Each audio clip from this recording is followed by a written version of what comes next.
मुहिम है कि आज पूरा मुल्क यौम जमहूरिया की तकरीबात मना रहा है। जहाँ जहाँ भारतवासी रहते हैं वहाँ वहाँ आज के दिन को हम यौम जमहूरिया या गणतंत्र दिवस या रिपब्लिक डे के तौर पर मनाते चले हैं। हालांकि हमारा मुल्क 15 अगस्त 1947 को आज़ाद तो हो गया था, लेकिन वो जुज़वी आज़ादी थी, वो मुकम्मल आज़ादी नहीं थी। लेकिन मुकम्मल आज़ाद कब हुए?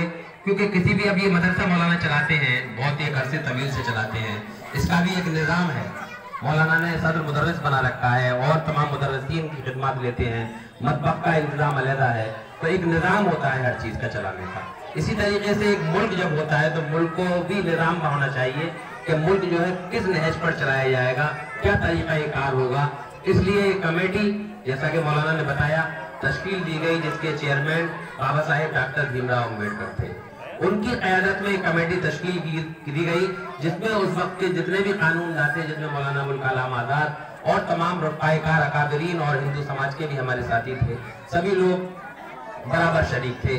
और 26 जनवरी 1950 को पूरा आइन बनकर तैयार हो गया और भारतीय संसद में, पार्लियामेंट में 26 जनवरी 1950 को इसको पेश किया गया।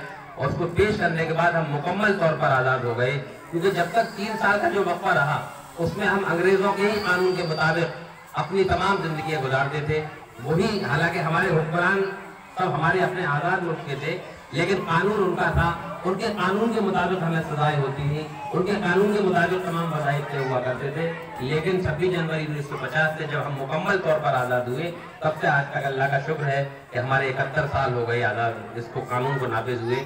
और तमाम हिंदुस्तानी जहाँ जहाँ भारत के लोग बसते हैं, 4 मिसरे मुझे याद आए आज के ताल्लुक से कि न तेरा है न मेरा है, ये हिंदुस्तान सबका है। न तेरा है न मेरा है, ये हिंदुस्तान सबका है, और नहीं समझी गई ये बात तो नुकसान सबका है। न तेरा है न मेरा है, ये हिंदुस्तान सबका है, नहीं समझी गई ये बात तो नुकसान सबका है। और जो इसमें मिल गई नदियां वो दिखलाई नहीं देती, जो इसमें मिल गई नदियां वो दिखलाई नहीं देती, महासागर बनाने में मगर एहसान सबका है। तो जैसा कि मौलाना ने बताया कि तमाम हिंदू मुसलमानों ने, क्योंकि दोस्तों हमने 800 साल इस मुल्क में हुकूमत की थी, तो और जिसकी हुकूमत अगर छीन ली जाती है तो उसी को तकलीफ होती है। आज अगर हमारा 50 गज का कोई प्लॉट अगर छीन लेगा तो उसकी जद्दोजहद मुझे ही करनी पड़ेगी, हमारा पड़ोसी नहीं करेगा। हमदर्दी तो रख सकता है, क्योंकि मुसलमानों की हुकूमत छीनी गई थी, अंग्रेजों ने यहाँ पर कब्जा कर लिया था, तो मुसलमान इस जद्दोजहद में थे, इस तगोदों में थे कि किसी तरह से हमारा पूरा जो वक़ार था, जो हमारा इफ्तिखार था, जो जनरल नज़ीर हमारा भारत था, उसकी आज़ादी फिर दोबारा से हमारे इख्तियार में आ जाए। तो 1799 से लेके और 1857 तक सिर्फ एक तरफा तौर पर हमारे अकाबिरीन जो देवबंद के उलमा हज़रात थे, जो लाखों की तादाद में तमाम आप देखें कि उनकी लाशों को बिछा दिया गया था, और अलीगढ़ हो, मेरठ हो, मलियाना हो या दिल्ली का चांदनी चौक हो, वहाँ जितने भी पेड़ इस रास्ते में पड़ते थे, हर पेड़ों पर उलमा इकराम की लाशें टकी हुआ करती थी, हुफ़ाज़ इकराम की लाशें टकी हुआ करती थी। ये दौर हमने तारीख में पढ़ा है। तो दोस्तों, किस कर्मनाक अज़ियतों से वो हमारे उलमा इकराम और अकाबिरीन गुजरे होंगे, अगर हम उसको ज़रा भी महसूस कर लें तो शायद हम इस तरह की बातों में ना आए। क्योंकि बहुत सारे लोग हमें बहकाने के लिए आ जाते हैं, बहुत सारे लोग हमें बरगलाने के लिए आ जाते हैं, हमें उनकी बातों में नहीं आना है, क्योंकि हमें अपने मुल्क से मोहब्बत रखना है। ये निज़ाम हुकूमत बदलता रहता है, जमहूरियतें, हुकूमतें आएंगी, हुकूमतें जाएंगी, इंशाअल्लाह वो दिन हमारे नहीं रहे तो हमें यकीन कामिल है अपने रब पर, अल्लाह की ज़ात पर, कि ये भी लोग चले जाएंगे इंशाअल्लाह ताला। और जिस तरह से हम हिंदुस्तान में रहते चले आए हैं, उसी तरीके से हिंदुस्तान में रहते रहेंगे साथियों इंशाअल्लाह ताला। मौलाना की बात का से जो मैंने अर्ज किया वो मकसद भी शायद यही था, मौलाना का दर्द जो था, क्योंकि हम मौलाना की तकरीरें अक्सर बेशतर सुनते रहते हैं और उनसे इस्तिफादा करने की कोशिश करते हैं। आज भी मौलाना ने जो तकरीर की है वो बड़ी ही रूह परवर है। यकीन जानिए कि ऐसी तकरीर सुनने के लिए अगर हमें 4 घंटे भी इंतजार करना पड़ता तो हमें करना चाहिए था, लेकिन मेरी बदकिस्मती थी कि मैं बर वक्त हाजिर नहीं हो सका और पूरी तौर से इस्तिफादा नहीं कर सकता। तो साथियों, आज इस मदरसे का संग बुनियाद भी रखा जा रहा है। जहाँ जहाँ तक मेरी आवाज़ जा रही है, उन सभी हजरात से जो मुखैर हजरात हैं, उनसे भी मेरी दरख्वास्त है कि इस मदरसे का ताउन करें ताकि ये मदरसा अपने शायान शान के मुताबिक बन जाए। जो मुफ्ती साहब का हमारा एक ख्वाब है वो शर्मिंदा ताबीर हो जाए और ये मदरसे की इमारत ऐसी हो जिसे देखने, जिसमें पढ़ने के लिए तो बच्चे आए लेकिन इसकी इमारत को देखने के लिए भी दूर दराज से लोग आए। ऐसा मदरसा इंशाअल्लाह ताला आप लोगों के और हमारे सबके ताउन से बन सकता है। तो सभी से मेरी मौदवाना दरख्वास्त है कि बतौर खास इस मदरसे का, क्योंकि ऐसी पुराशो बस्ती में ये मदरसा बनाया गया है जहाँ तालीम का बहुत बड़ा फुकदान है। हमें ना दुनियावी तालीम हमारे पास है, ना हमारे पास दीनी तालीम है। तो दोनों तालीमों का जो नज़्म है वो मौलाना ने यहाँ कर रखा है। अपने बच्चों को ज़्यादा से ज़्यादा तादाद में यहाँ भेजें।